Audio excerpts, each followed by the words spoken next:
Nome do livro: Livro 1, O Ladrão de Raios. Autor: Rick Riordan. Capítulo 6. Minha transformação em Senhor Supremo do Banheiro. Depois que assimilei o fato de meu professor de latim ser um cavalo, fizemos um passeio agradável, embora tivesse tido o cuidado de não andar atrás dele. Havia participado algumas vezes das rondas com pazinhas para recolher cocô de cachorro na parada do Dia de Ação de Graças da loja Messes, e lamento dizer, não confiava na parte de trás de Kiron tanto quanto confiava na da frente. Passamos pela quadra de vôlei. Diversos campistas se cutucaram. Um deles apontou para o chifre de minotauro que eu carregava. Um outro disse: "É ele." A maioria dos campistas era mais velha que eu. Seus amigos sátiros eram maiores que Grover, todos trotando de um lado para outro, de camisetas cor de laranja do acampamento meio-sangue, sem nada para cobrir os traseiros peludos à mostra. Eu normalmente não era tímido, mas o modo como olhavam para mim me deixou pouco à vontade. Era como se esperassem que eu desse um salto mortal ou coisa assim. Olhei para a casa da fazenda atrás de mim. Era muito maior do que eu pensara. 4 andares, azul céu com acabamento em branco, como um hotel de veraneio de primeira classe à beira-mar. Eu estava conferindo o catavento de latão em forma de águia no topo, quando algo me chamou a atenção, uma sombra na janela mais alta do sótão. Alguma coisa havia mexido na cortina só por um segundo e tive a nítida impressão de que estava sendo observado. "O que há lá em cima?" perguntei a Kiron. Ele olhou para onde eu estava apontando e seu sorriso desapareceu. "Apenas o sótão." "Mora alguém lá?" "Não", disse em tom definitivo. "Nem uma única coisa viva." Tinha uma flauta de bambu. Tive a sensação de que ele falava a verdade, mas também tinha certeza de que algo havia mexido naquela cortina. "Venha, Percy", disse Kiron, o tom despreocupado, agora um pouco forçado. "Há muito para ver." Caminhamos pelos campos de morangos, onde campistas colhiam alqueires de morangos, enquanto um sátiro tocava uma melodia numa flauta de bambu. Kiron me contou que o acampamento cultivava uma bela safra para exportar para os restaurantes de Nova York e para o Monte Olimpo. "Paga as nossas despesas", explicou. "E os morangos não exigem esforço quase nenhum." Ele disse que o Sr. D produzia esse efeito sobre plantas frutíferas. Elas simplesmente enlouqueciam quando ele estava por perto. Funcionava melhor com as vinhas, mas o Sr. D estava proibido de cultivá-las. Portanto, em vez delas, eles plantavam morangos. Observei o sátiro tocar. A música fazia com que filas de insetos saíssem dos canteiros de morangos em todas as direções, como se fugissem de um incêndio.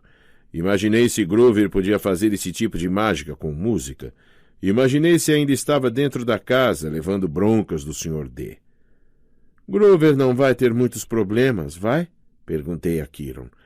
"Quer dizer, ele foi um bom protetor, sem dúvida." Kiron suspirou. Tirou o casaco de tweed e jogou-o por cima de seu lombo de cavalo, como uma sela. "Grover sonha alto, Percy. Talvez mais alto do que seria razoável. Para atingir seu objetivo, ele precisa, primeiro, demonstrar uma grande coragem, tendo sucesso como guardião, encontrando um novo campista e trazendo-o em segurança à colina meio-sangue." "Mas ele fez isso."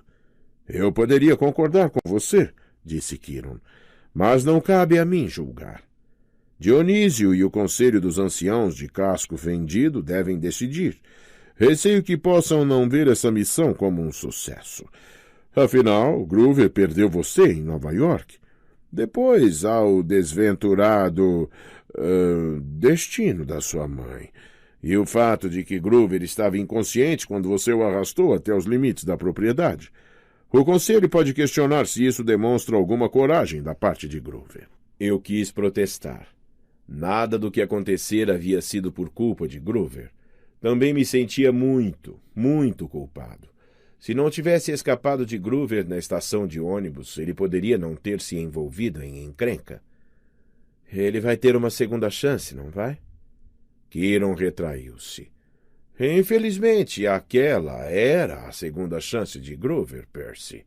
Além disso, o conselho não estava muito ansioso em lhe dar outra oportunidade depois do que aconteceu na primeira vez, 5 anos atrás. O Olimpo sabe, eu o aconselhei a esperar mais tempo antes de tentar de novo. Ele ainda é muito pequeno para a sua idade. Que idade ele tem? 28. O quê? E ainda está na 6ª série? Os sátiros amadurecem no dobro do tempo dos seres humanos, Percy. Grover teve idade equivalente à de um aluno de escola secundária nos últimos 6 anos. Que coisa horrível. De fato, concordou Kiron. De qualquer modo, Grover está atrasado, mesmo pelos padrões de sátiro, e ainda não avançou muito em magia dos bosques. O pobre estava ansioso por perseguir o seu sonho. Talvez agora encontre alguma outra carreira. Isso não é justo, disse eu. O que aconteceu na primeira vez? Foi mesmo assim tão ruim? Kiron desviou os olhos depressa. Vamos andando? Mas eu ainda não estava pronto para mudar de assunto. Uma coisa me ocorrera quando Kiron falou sobre o destino de minha mãe, como se estivesse intencionalmente evitando a palavra morte. O princípio de uma ideia, uma pequenina e esperançosa chama, começou a se formar em minha cabeça. Kiron, disse eu, se os deuses, o Olimpo e tudo isso são reais... Sim, criança. Isso significa que o mundo inferior também é real? A expressão de Kiron se fechou. Sim, criança. Ele fez uma pausa, como se estivesse escolhendo as palavras cuidadosamente. Há um lugar para onde vão os espíritos após a morte. Mas por ora, até que saibamos mais, eu recomendaria que tirasse isso de sua cabeça. O que quer dizer com até que saibamos mais? Venha, Percy. Vamos ver os bosques. Quando nos aproximamos, me dei conta de como a floresta era enorme. Tomava pelo menos 1/4 do vale, com árvores tão altas e largas que a impressão era de que ninguém entrara lá desde os nativos americanos. Kiron disse, os bosques têm provisões, se você quiser tentar a sorte, mas vá armado. Provisões do quê? Perguntei. Armado com o quê? Você verá. O jogo Capture a Bandeira é na sexta-feira à noite. Você tem a sua própria espada e escudo?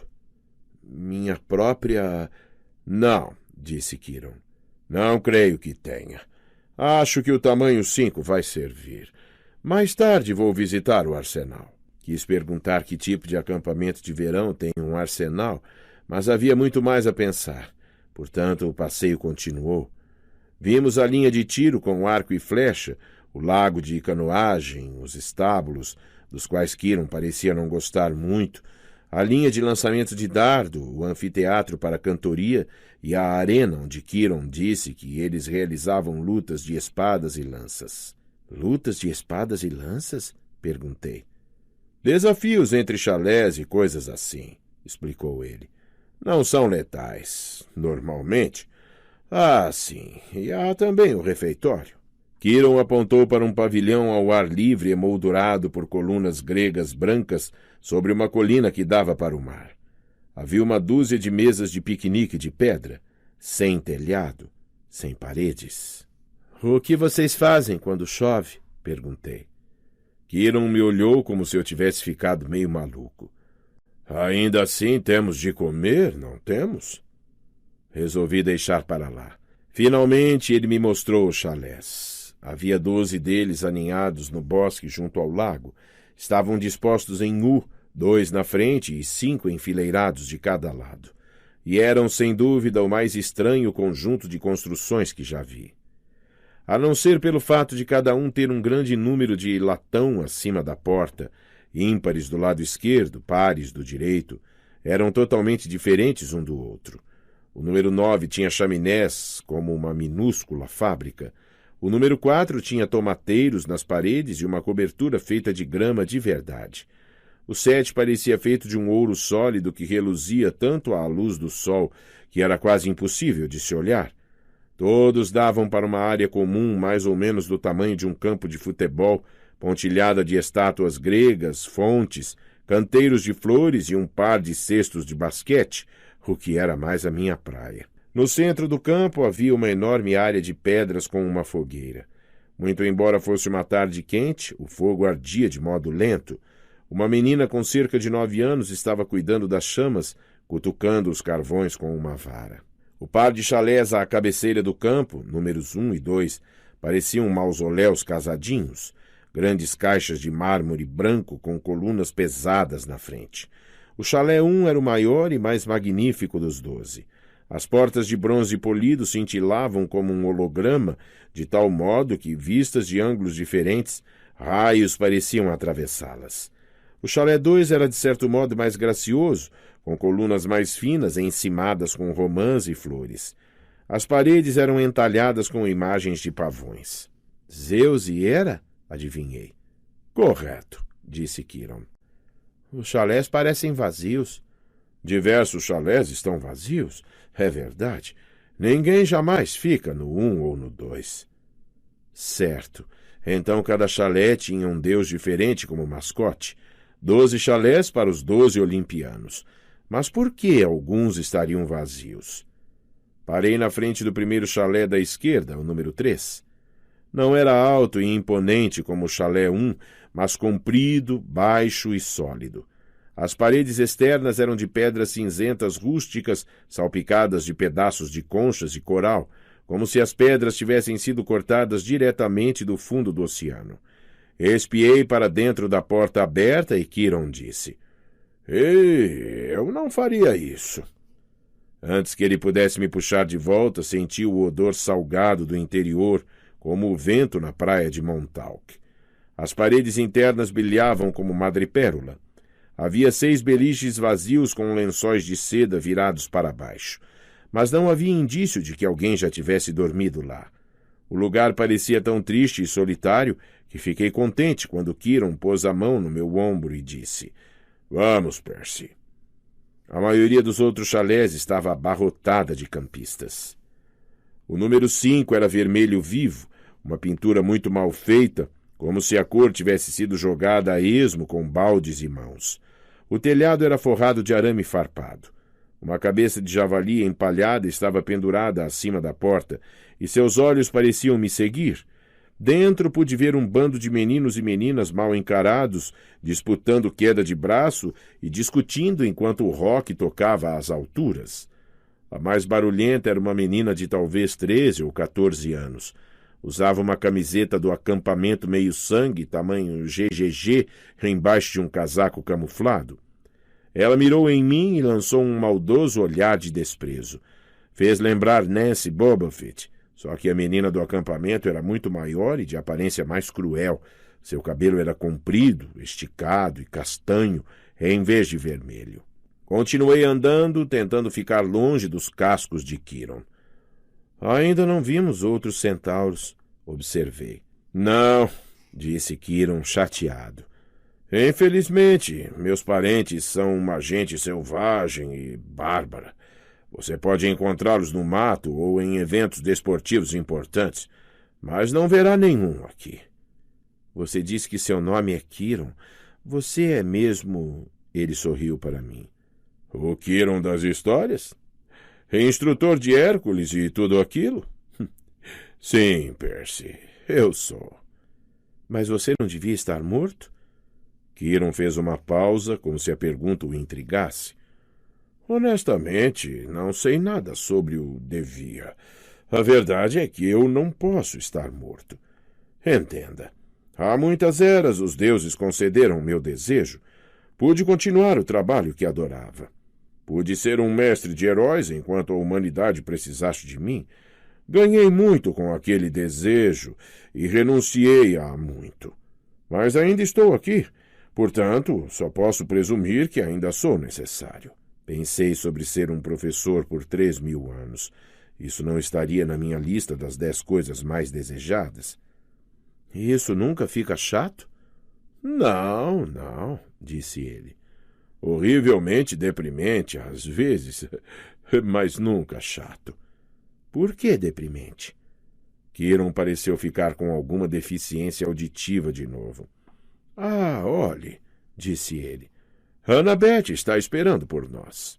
A menina loira que eu conhecera na casa grande estava lendo um livro na frente do último chalé da esquerda, o número 11.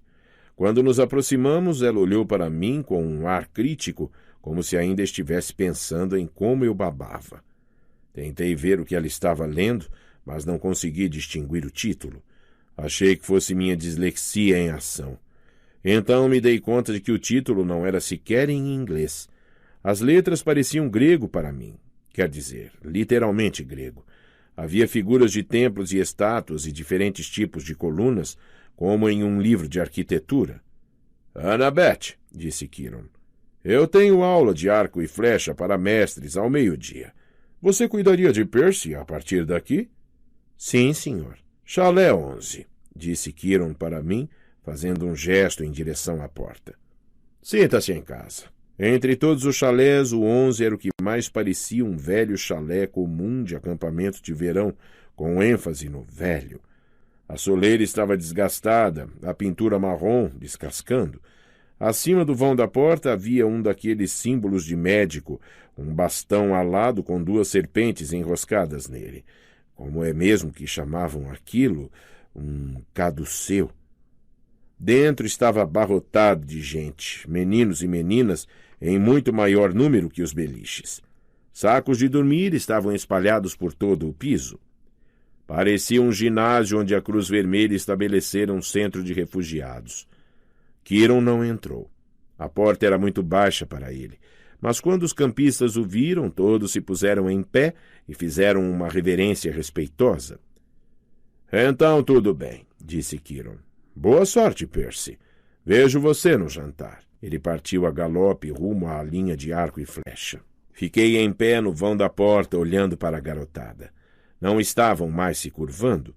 Olhavam para mim, medindo-me com os olhos. Conheço essa rotina. Havia passado por ela em muitas escolas. Tudo bem? Instigou Annabeth. Vá em frente. Então, naturalmente, tropecei ao passar pela porta e fiz um completo papel de bobo. Houve algumas risadinhas dos campistas, mas nenhum deles disse nada. Annabeth anunciou. Percy Jackson, apresento-lhe o chalé 11. Normal ou indeterminado? Perguntou alguém. Eu não sabia o que dizer, mas Annabeth disse. Indeterminado. Todos gemeram. Um cara que era um pouco mais velho que o restante chegou para a frente. Vamos, campistas. É para isso que estamos aqui. Bem-vindo, Percy. Você pode ficar com aquele ponto no chão, logo ali. O cara tinha cerca de 19 anos e parecia muito legal. Era alto e musculoso, com cabelo cor de areia, aparado curto e um sorriso amigável. Usava uma camiseta regata laranja, calças cortadas, sandálias e um colar de couro com 5 contas de argila em cores diferentes. A única coisa perturbadora na sua aparência era uma grossa cicatriz branca que corria desde logo abaixo do olho direito até o queixo, como um antigo corte de faca. Este é Luke, disse Annabeth, e sua voz pareceu mudar um pouco. Dei uma olhada nela e poderia ter jurado que estava ficando vermelha. Ela me viu olhando e sua expressão endureceu de novo. Ele é seu conselheiro por enquanto. Por enquanto? Perguntei. Você é indeterminado, explicou Luke pacientemente. Eles não sabem em que chalé acomodá-lo. Então você está aqui. O chalé 11 recebe todos os recém-chegados, todos os visitantes. Naturalmente. Hermes, o nosso patrono, é o deus dos viajantes. Olhei para o minúsculo espaço de chão que eles me deram. Eu não tinha nada para pôr ali e marcá-lo como meu, nenhuma bagagem, nenhuma roupa, nenhum saco de dormir, apenas o chifre do Minotauro. Pensei em colocá-lo ali, mas então lembrei que Hermes era também o deus dos ladrões. Corri os olhos pelos rostos dos campistas, alguns mal-humorados e desconfiados, outros com um sorriso idiota, alguns me olhando como se esperassem uma oportunidade de limpar os meus bolsos. Quanto tempo vou ficar aqui? Perguntei. Boa pergunta, disse Luke. Até você ser determinado. Quanto tempo isso vai levar? Todos os campistas riram. Venha, disse Annabeth. Vou lhe mostrar o pátio de vôlei. Eu já vi. Venha. Ela agarrou-me o pulso e me arrastou para fora. Pude ouvir o pessoal do chalé dando risadas atrás de mim. Quando estávamos a poucos metros de distância, Annabeth disse: Jackson, você precisa fazer melhor do que isso. O quê? Ela revirou os olhos e murmurou baixinho. Não posso acreditar que achei que você fosse o cara. Qual é o seu problema? Eu agora estava ficando zangado. Tudo o que sei é que matei um sujeito touro. Não fale assim, disse Annabeth. Você sabe quantos neste acampamento gostariam de ter tido a sua chance? De ser mortos? De enfrentar o Minotauro. Para que você acha que nós treinamos? Eu sacudi a cabeça. Olhe, se a coisa contra a qual eu lutei era realmente o Minotauro, o mesmo das histórias... Sim. Então só existe um. Sim. E ele morreu, tipo 1 zilhão de anos atrás, certo? Teseu o matou no labirinto. Portanto, monstros não morrem, Percy. Eles podem ser mortos, mas eles não morrem. Ah, obrigado. Agora entendi tudo. Eles não têm alma, como você e eu. Você pode bani-los por algum tempo, talvez até por toda uma vida, se tiver sorte. Mas eles são forças primitivas. Kiron os chama de arquétipos. No fim, eles se reconstituem. Pensei na Sra. Dodds. Você quer dizer que se eu matei um acidentalmente com uma espada... Quer dizer, a sua professora de matemática. Está certo. Ela ainda está lá fora. Você apenas a deixou muito zangada. Como você sabe da Sra. Dodds? Você fala dormindo. Você quase a chamou de alguma coisa. Uma fúria? Elas são torturadoras do Hades, certo? Annabeth olhou nervosamente para o chão, como se esperasse que ele se abrisse e a engolisse. Você não deve chamá-las pelo nome. Mesmo aqui, se acabamos tendo de falar nelas, nós as chamamos de as benevolentes. Puxa, existe alguma coisa que se possa dizer sem que haja trovões? Eu soei reclamão até para mim mesmo, mas naquele momento não me importei. Por que tenho de ficar no chalé 11, afinal? Por que fica todo mundo tão amontoado? Há uma porção de beliches vazios logo ali? Apontei para os primeiros chalés e Annabeth empalideceu. A gente não escolhe simplesmente um chalé, Percy. Depende de quem são seus progenitores, ou o seu progenitor. Ela olhou fixamente para mim, esperando que eu entendesse. Minha mãe é Sally Jackson, disse eu. Trabalha na doceria da grande estação central. Bom, pelo menos trabalhava. Sinto muito por sua mãe, Percy, mas não é isso que eu quis dizer. Estou falando sobre seu outro progenitor, seu pai. Ele está morto. Não cheguei a conhecê-lo. Annabeth suspirou. Era claro que já tivera aquela conversa com outras crianças. Seu pai não está morto, Percy. Como pode dizer isso? Você o conhece? Não, é claro que não. Então, como você pode dizer? Porque eu conheço você. Você não estaria aqui se não fosse um de nós. Você não sabe nada a meu respeito. Não? Ela ergueu uma sobrancelha. Aposto que você ficou passando de escola em escola. Aposto que foi expulso de uma porção delas. Como teve diagnóstico de dislexia, provavelmente transtorno do déficit de atenção também. Tentei engolir meu constrangimento. O que isso tem a ver? Tudo junto é quase um sinal certo. As letras flutuam para fora da página quando você lê, certo? Isso é porque a sua mente está fisicamente programada para o grego antigo. É o transtorno do déficit de atenção. Você é impulsivo, não consegue ficar quieto na classe. E isso são os seus reflexos de campo de batalha. Numa luta real, eles o manterão vivo. Quanto aos problemas de atenção, isso é porque enxerga demais, Percy, e não de menos. Seus sentidos são mais aprimorados que os de um mortal comum. É claro que os professores querem que você seja medicado. Eles são, em maioria, monstros. Não querem que você os veja como são.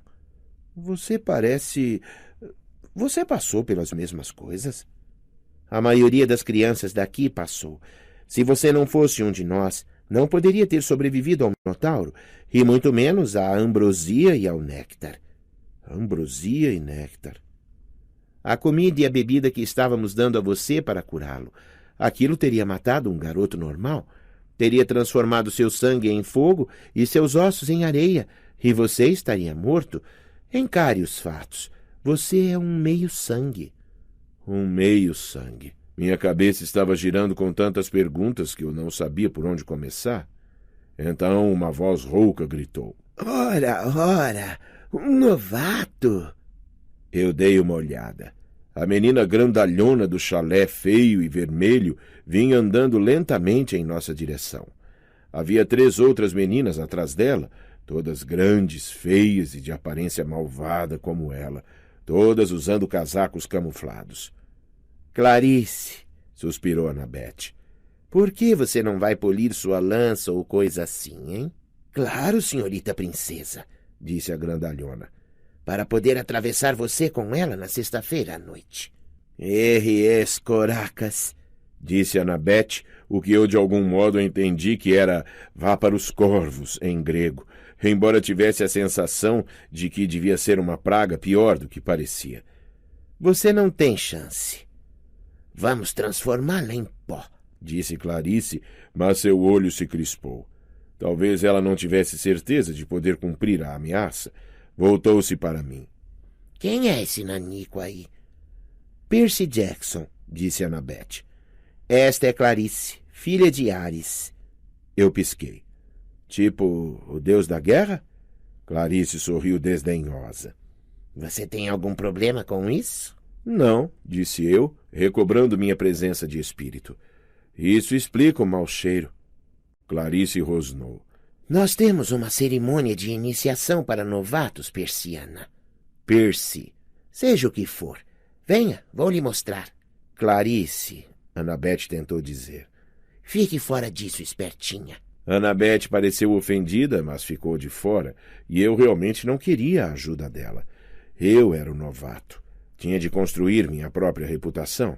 Entreguei a Annabeth meu chifre de minotauro e me preparei para a luta, mas antes que eu percebesse, Clarice tinha me segurado pelo pescoço e me arrastava na direção de um edifício de blocos de concreto que percebi imediatamente que era o banheiro. Eu chutava e dava murros no ar. Já tinha estado em muitas brigas antes, mas aquela Clarice grandalhona tinha mãos de ferro. Arrastou-me para dentro do banheiro das meninas. Havia uma fileira de vasos sanitários de um lado e uma fileira de chuveiros do outro. Cheirava como qualquer banheiro público e eu estava pensando, tanto quanto podia pensar, com Clarice me arrancando os cabelos, que se aquele lugar pertencia aos deuses, eles deviam poder comprar privadas melhores. As amigas de Clarice estavam todas rindo e eu tentava encontrar a força que usara para enfrentar o Minotauro, mas ela simplesmente não estava lá. Como se ele fosse dos 3 grandes, disse Clarice, me empurrando em direção a um dos vasos. Certo. O Minotauro provavelmente caiu na risada de tão bobo que ele parecia. As amigas abafaram o riso. Annabeth ficou no canto observando através dos dedos. Clarice me forçou sobre os joelhos e começou a empurrar minha cabeça para dentro do vaso sanitário que fedia a canos enferrujados e, bem, ao que vai para dentro de vasos sanitários. Fiz esforço para manter a cabeça erguida. Estava olhando para a água imunda e pensando, eu não vou enfiar a cabeça naquilo. Não vou. Então, algo aconteceu. Senti uma pressão violenta na boca do estômago.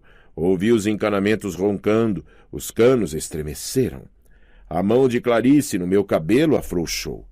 A água pulou para fora do vaso, formando um arco por cima da minha cabeça, e em seguida me vi estatelado sobre os ladrilhos do piso do banheiro, com Clarice berrando atrás de mim. Eu me virei bem no momento em que a água explodiu para fora do vaso outra vez, atingindo Clarice bem no rosto com tanta força que a fez cair de traseiro no chão. A água continuou jorrando em cima dela como o jato de uma mangueira de incêndio, empurrando-a para trás, para dentro de um boxe de chuveiro. Ela se debateu, esbaforida, e as amigas começaram a ir em sua direção. Mas então os outros vasos também explodiram e mais 6 jorros de água de privada as empurraram de volta. Os chuveiros também entraram em ação e, em conjunto, todos os dispositivos lançaram as meninas camufladas para fora do banheiro, fazendo-as rodopiar como pedaços de lixo sendo removidos com jatos d'água. Assim que elas foram postas porta afora, senti a pressão nas minhas entranhas se aliviar e a água parou de jorrar tão depressa quanto começara. O banheiro inteiro estava inundado. Annabeth não tinha sido poupada. Estava toda molhada e pingando, mas não fora empurrada para fora. Estava em pé exatamente no mesmo lugar, me olhando em estado de choque. Olhei para baixo e me dei conta de que estava sentado no único ponto seco em todo o recinto. Havia um círculo de piso seco em volta de mim. Não havia nem uma gota d'água nas minhas roupas. Nada. Levantei com as pernas trêmulas. Annabeth disse: "Como você... Eu não sei." Caminhamos até a porta. Do lado de fora, Clarice e as amigas estavam prostradas na lama e um bando de outros campistas se reuniram em volta para olhar, perplexos. O cabelo de Clarice estava colado no rosto. O casaco camuflado estava encharcado e ela cheirava a esgoto. Ela me lançou um olhar de ódio absoluto. "Você está morto, novato. Está totalmente morto." Talvez eu devesse ter deixado para lá, mas disse: "Quer gargarejar com água de privada de novo, Clarice? Cale essa boca." As amigas tiveram de segurá-la. Arrastaram-na para o chalé 5, enquanto os outros campistas abriam caminho para evitar seus membros que esperneavam. Annabeth olhou para mim. Eu não sabia dizer se ela estava apenas enjoada ou zangada comigo por encharcá-la. "O que foi?" perguntei. "O que está pensando?" "Estou pensando", disse ela, "que quero você no meu time para capturar a bandeira."